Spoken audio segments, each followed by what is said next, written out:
All right, so it's a beautiful morning in Kuala Lumpur, and I just thought of making this quick video before I started work. Perks of working from home. Recently, my latest video got a lot of comments, and I just decided to make this video to reply and respond to some of those comments. So let's start. Your video is spot on. I have a Speedmaster reduced bought 20 years ago with first watch savings and can't wait to get this one. I'll be on that line at the store. Let's see how it goes. True watch enthusiasts are not snobs for sure. Let the haters hoard Rolexes for their market value and let the others have fun. Now, this is an interesting one because a lot of people are saying that most of the people who are hyped about this watch are those who can't really afford Omegas or they don't own Omegas. This is an interesting take, and I completely agree with you that we should be inclusive with this hobby instead of thinking like, why did I have to wait 5 years and spend my $4,000, $5,000 on this watch and now everybody can have it. If you went and bought that watch with that mindset, then there's nothing wrong with Omega. There's nothing wrong with this collaboration. The problem is your mindset. He's right. Like, you can't really be snobs if you want to enjoy this hobby. Toad makes another good point that you might have to wait in line for these watches. So even though he's excited, he's kind of predicting that people are going to go crazy. And this was a few days ago before the actual queuing and all of the craziness started. This is not a limited edition. Don't get blindsided with the hype of the release. We are seeing a lot of craziness on the secondary market, on online markets, with people buying these and then hyping them up. They were available online for 5 times the price of this watch. Yeah, that's not really something that should happen. But again, I kind of see a double standard here. We don't see as much hatred of such behavior with high-end watches like Rolexes. And it's kind of like acceptable by people. People have just accepted that kind of trend instead of standing up to it. Instead of saying, you know how people are against Omega, oh, I'm going to stop buying Omega because of this. Why don't you have the same mindset about Rolexes? People are still paying double the price for Rolexes. It's kind of becoming that chase. You know, the market is messed up, but you're still willing to pay several times the price to get your hands on a Rolex. But then when others are doing it with the lower end model, suddenly it becomes, oh, why are these people are crazy. I don't agree with either of these, but I'm just trying to call out the double standard here. This should be called out at all levels instead of, just reserving it for the entry-level pieces. I think one simple thing would have made this more palatable for just about everyone, making exactly the same watch but leaving the Omega name and logo off the watch completely. It could say MoonSwatch Speedy, for example. This is a really good point. If the logo was in place at top, just so identical to the original Speedmaster, this would still be more palatable. And especially the fact that they released the same color, the black and gray color as the original Speedmaster, I think that might have made a lot of people angry. If they made something colorful, something very Swatch-like, people wouldn't be complaining as much. Right now, what's happening is that it seems more like a cheaper Omega than an original Swatch. I do understand and I do agree with that. These are so cool. I hope it will change the watch industry into a new level of appreciation with the younger generation to keep aspiring to achieve greatness.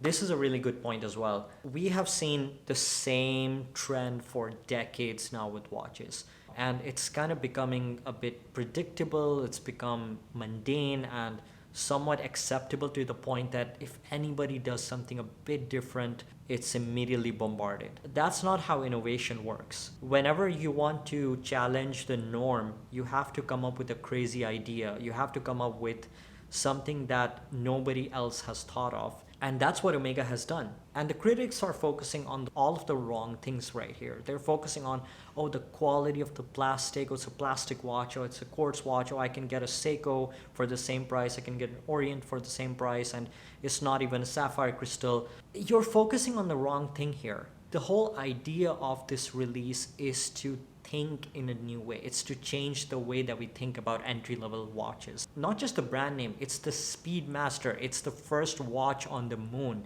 So this is not just a way of a brand introducing a famous watch, a hype monster to the younger generation, but it's also a way to introduce watch heritage to the masses. Watch heritage is not something that everybody thinks about. Watch heritage is a very enthusiast specific term that people care about. There's a minority of people that care about the history and the heritage of the model. And we have to respect both Omega and Swatch for making it possible to think in this way. Good for Swatch as their sales are dropping and they've had stores closed due to impact of COVID. Not so great for Omega in terms of their brand. Luxury brands are a house of cards. The minute they're not seen as desirable, their value drops. I have mixed opinion about this. You might be right. Maybe I'm being overly optimistic. I still believe that the positive impact of this is way more. It's going to outweigh the negative. Omega has been a very strong, reputable brand for decades.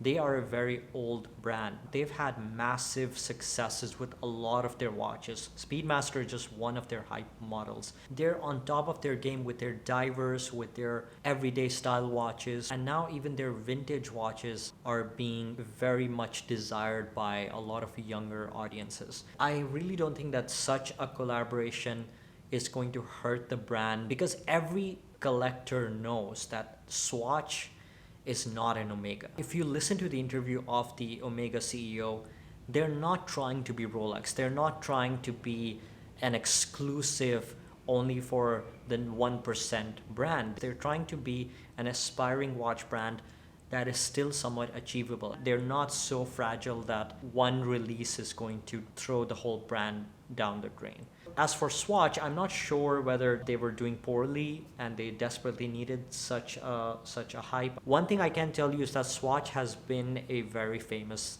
very well-known brand, especially amongst the young enthusiasts. Not even enthusiasts, but just the general young population. Most of the friends I've had growing up, they've had a bunch of fashion watches and then there would be a Swatch in the mix. Original, fun, colorful design, plus Swiss-made and affordable. Everybody knows Swatch.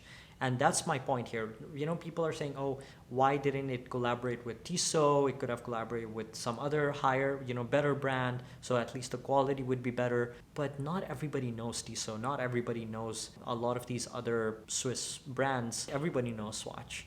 And everybody has experienced Swatch. So Omega collaborating with Swatch, I think, is one of the most genius collaborations. Well, the way I see it, Swatch can do anything they want with any of the big Swatch brands because they own every one of them. All right, so I've been seeing this thing on Instagram, on Facebook. I think people are getting confused between Swatch and the Swatch Group. The Swatch Group is not the same as Swatch. Swatch is just a small brand under the Swatch Group. The Swatch Group is a bigger body that owns a lot of these other watch brands.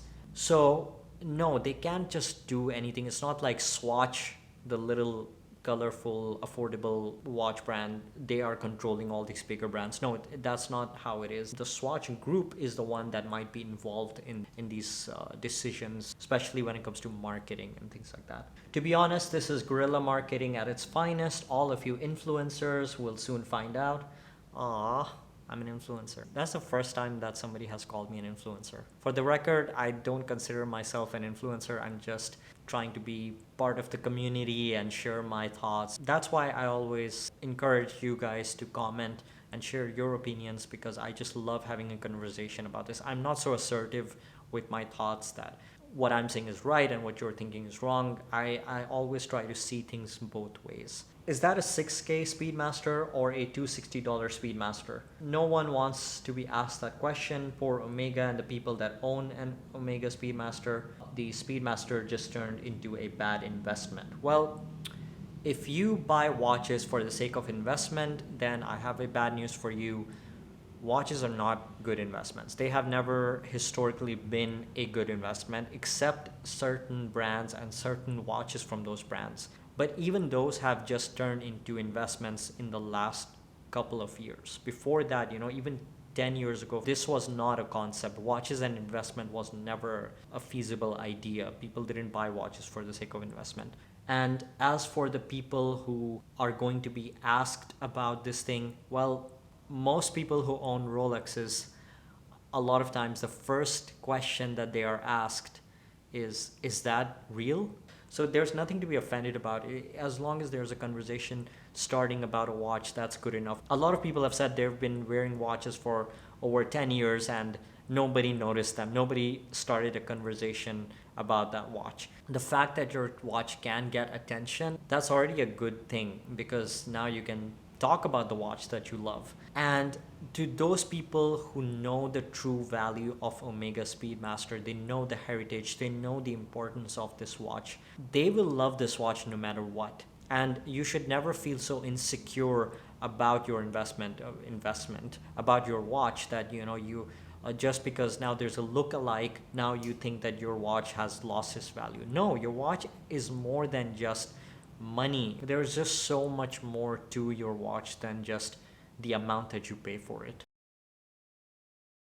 I was there waiting in the queue at Pavilion Mall in Kuala Lumpur, and I did not get the watch, and so didn't a lot of people. But it was still a fun experience. I connected with a lot of nice people.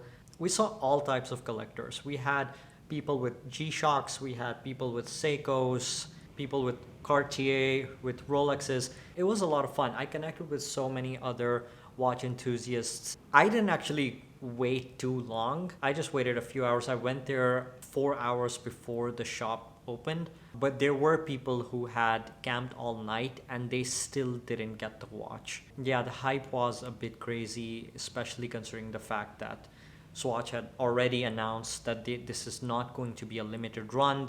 And these watches will soon be available online. The way I see it is this: we have seen watch hypes over Pateks, over APs, over Rolexes. The only difference between those kind of hypes and this one is that a lot of those high-end watch models, we at the lower spectrum of watch enthusiasts, we see those hypes, but we can't relate to them. We have never been a part of that. We have never, queued up for anything like that. We have never paid over retail. We have not even been able to. I see a lot of people just, saying, oh, why the hype? These people are crazy who are queuing up. I think it was more about that experience than actually getting that watch. And that's what I got from some of those guys. They actually told me that I'm not expecting to get a watch, but this is the first time that I can participate in something like this, and I just wanted to experience it. I just wanted to, meet like-minded people and just have fun. And that's the mindset that I went there with, and that's why